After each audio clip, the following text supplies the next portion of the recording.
Hey everyone, and welcome back to another video. If you're new here, my name is Sammie and I talk all about budgets in this new year. So in today's video, I'm just going to be doing a recap of the expenses for January and kind of just what income I brought in, what income my husband brought in, and just how it was all spent or saved. So let's go ahead and jump right into the video. So you're going to notice that for our total income, we brought in $6,519.64. That was our actual amount. I had budgeted for $5,786.64. So we brought in a little bit more than we had expected, which was just a nice little boost in what we were able to do.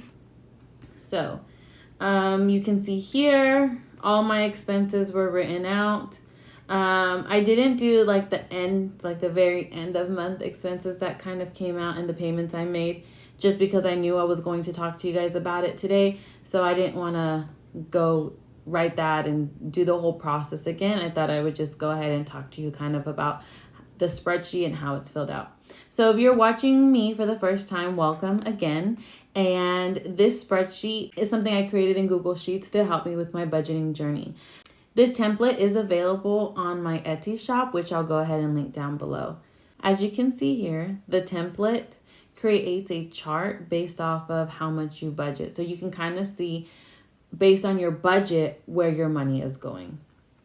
So for normal expenses, I have my mortgage, which was $774.08. That was paid. My association was $448. My electric this month was $154.13. Ring recording is, the camera that we have, the Ring cameras. We have them outside our condo for monitoring. So that monitoring service is $10.83. Our internet this month was $58.31. Now with the internet, it may be changing. I'm looking at switching companies just because the one we have right now is just not really working. It's not fast enough. It doesn't have the speed requirement we need. And a lot of our things are connected to our Wi-Fi. So we're noticing kind of like a lag in the things that we use. So that may be changing. I do pay for a Hulu subscription, which was $7.57. My husband has a PlayStation subscription, so that's $10.81. Now with Apple, this Apple payment here is for extra storage on my phone. And so I usually pay 99 cents. However, since I've started this YouTube journey, I need more space to hold the videos and things like that. So I did upgrade and I went to the highest amount of storage, which was $9.99. Then we have Amazon, which is just the Amazon Prime. Since I created an account when I was a student, I do get a discount on it. So it was $7.03. My car insurance, it hasn't been taken out yet. It's usually at the first of the month. And so I try and I make room for my budget for the following month. So that is going to be $153.44. And then we have our phone bill. So I have my phone is under my parents' plan, and my husband has his phone under his parents' plan. And so this here is just allocated money so that we can help them pay for the bill. However, this month we did contribute a little bit more, so it was $150. And then with gas, so one thing I realized when trying to record this video and just looking back at the spreadsheet is that I had moved some money around because I have a miscellaneous section in my expenses. And so I can't give you the complete total of gas or groceries because I kind of adjusted to use that miscellaneous money. But I know now that in my next budget for February, I'm just not going to do that. Whatever the actual amounts are, I'm just going to put in. And then if I need to use the miscellaneous to cover that, then I'll just note it on my spreadsheet. Because I want to be able to give you guys actual numbers and not edited numbers, if that makes sense. So groceries, gas, I know I spent more than $150, but again, I took some of that out from the miscellaneous fund.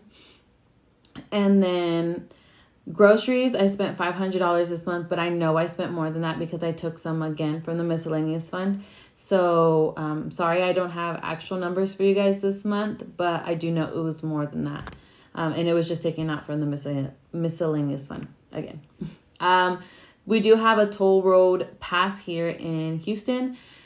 This month, I didn't have to add money to it because we already have money in there and we don't really use it as much unless we're going to visit family that live farther away. So this month was $0. And then for the miscellaneous fund, I had budgeted for $80.40, only spent $62.41.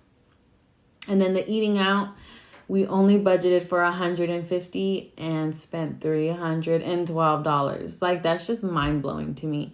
This month has been a little bit more difficult in the fact that I was on winter break for the end of December, beginning January, and then going back to work was kind of just an adjustment again from being off for 2 weeks and like cooking at home and all of that, and then having to go back to work, get used to my schedule again, coming home super exhausted and just not wanting to cook.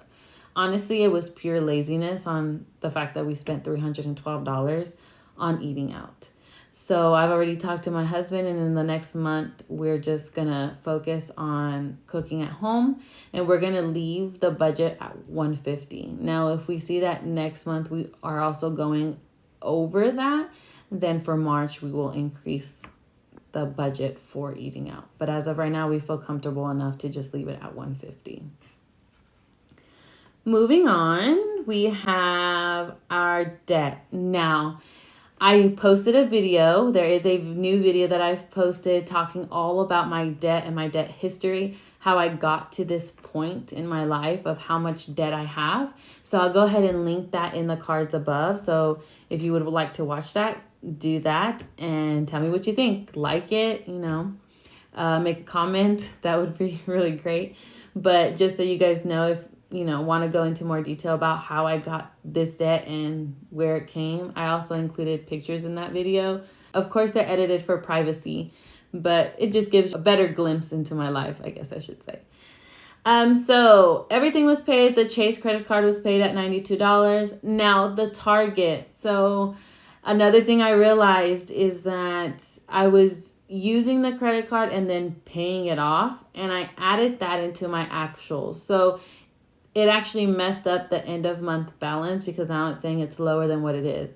But if you think about it, it is just a swap, an even trade, because with my Target card, I get 5% off. So I would buy groceries or whatever I needed and then just pay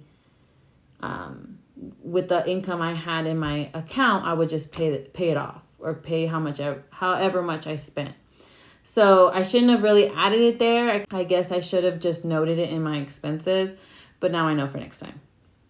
So the next thing is my car. I went ahead and I went ahead and made the payment for $400 on my car. My husband's car also got paid for $482.28. Now my Wells Fargo credit card did get an extra payment, so the minimum payment is $103. And we put an extra $200 towards the credit card. And we plan to do that every month. We are planning on doing kind of like a snowball method and choosing the highest amount first and then snowballing it down to the lowest amount.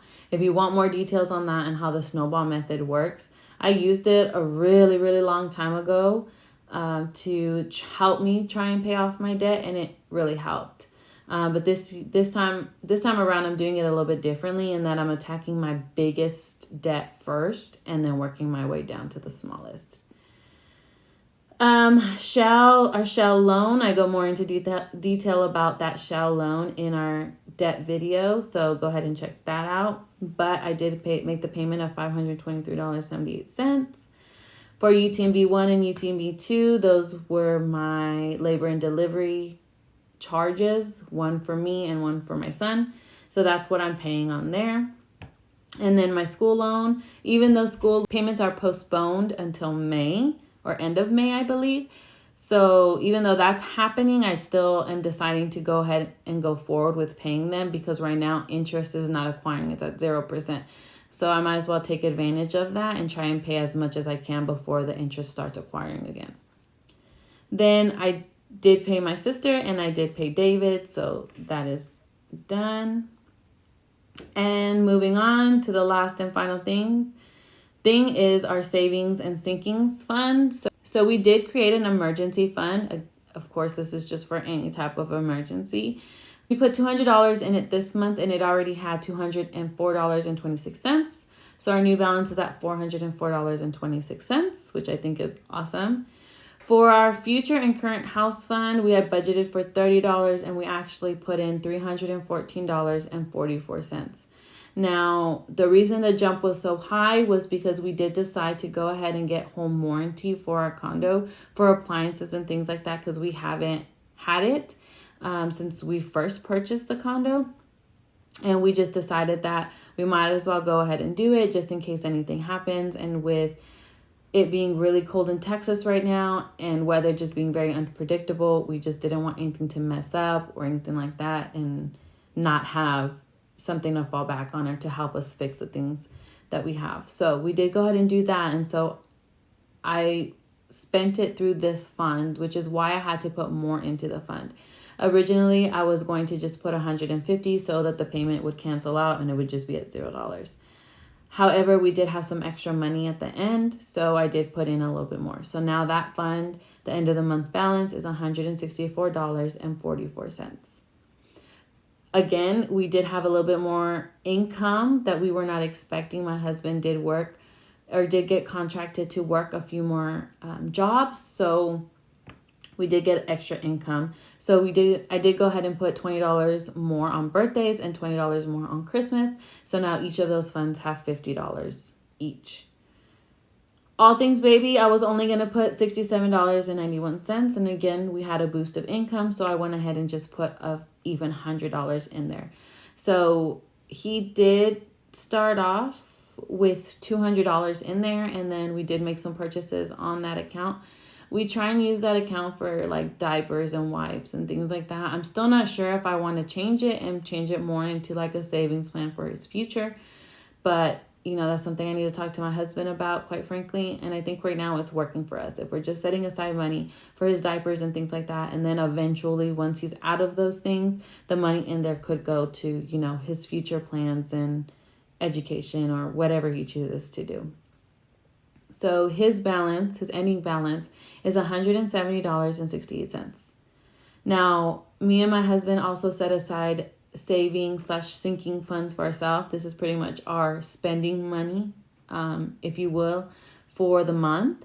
So he gets $300 just because he travels more and things like that. So I do allow him to have a little bit more just because he's out on the road more. So we did put $300 aside for him. He only spent $100, and so now he's left with $200. And again, this is a sinking fund, and savings. So next month he'll get another $300, and if he doesn't spend it, then it just saves and saves and saves, so that if he does want to eventually buy something, for a higher price tag, then he'll have the money to back it up. And then for me, I had budgeted $150. Again, I'm a school teacher. I'm literally in a building for 8-9 hours a day. I drive 10 minutes down the road, so I'm very, very close to home. So there's no excuse for the spending unless it's on the weekend and I just want to treat myself to like getting my hair done or my nails done or things like that. That's why I have this budget. Not really for like food wise or anything like that. It's more just, I guess, maintenance on myself, or what would you call it? Self-care. So I did set aside $150 for me. However, we did have a little bit more of an income boost, so I was able to put just the remainder of it, so $223.83. I did spend $149.54 just on random things for YouTube, for my business. I did get my nails done, which I need to go get done again. But just little things like that. So I did spend $149.54, which leaves my balance at $74.29. So I think we did really well this month. I'm very proud of this month. It was a lot better than last month, which was our test run, which wasn't recorded, so don't go looking for that video.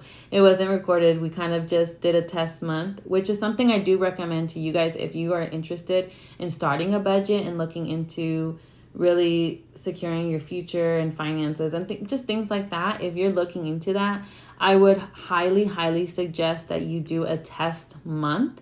And really it's just to see like where your money's going. You know, you want to track everything. And so that way when you're actually starting, you have a better realistic budget. Your numbers will be more realistic than just what you think will happen. So I think we had a really great month. I think the only thing, again, was the eating out. Eating out was just way too much. And then the groceries. But guys, like, honestly, with groceries, since I have a 1-year-old, I literally go every weekend. And with inflation being so high right now, I might just have to adjust how much we spend. Like, I really might just have to increase that budget.